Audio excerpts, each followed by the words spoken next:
As more police departments begin equipping officers with body cameras, a new type of camera is being tested by cops nationwide. What makes it different is that it is mounted on a weapon and automatically turns on when the gun is pulled from the holster.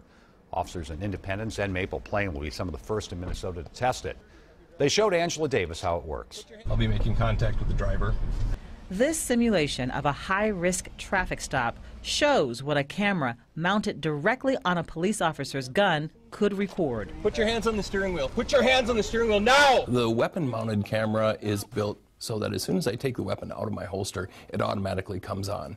It eliminates the risk of the camera not being turned on, as we saw in the high-profile case of Justine Damon, who was shot and killed by a Minneapolis police officer who didn't activate his body camera. It also offers an unobstructed view. And then also a lot of times we'll see where an officer's arms or hands will come up in front of the camera and block that view as they hold a weapon in front of them.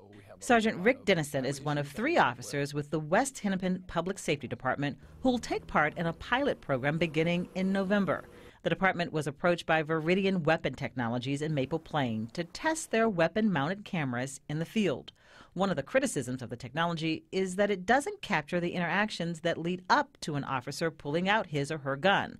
But Sergeant Dennison says the cameras mounted in their patrol cars and the wireless microphones on officers' bodies provide that. I think it's better video at the high level use of force times, audio and video captured from a pretty much unobstructed view at the end of the weapon to see what's happening.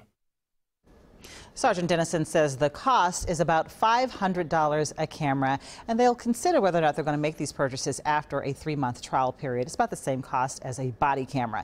Now, Veridian says that they are actually talking with other police departments across Minnesota, and they've actually reached agreements with departments in St. Petersburg, Florida, and Williams, Arizona, Frank, to launch pilot programs there. So they're looking at different sized departments across the country to see, does it make a big difference for them? Well, it's interesting technology for sure. Yeah, it keeps changing, keeps evolving. All right. Thank you, Angela. Welcome.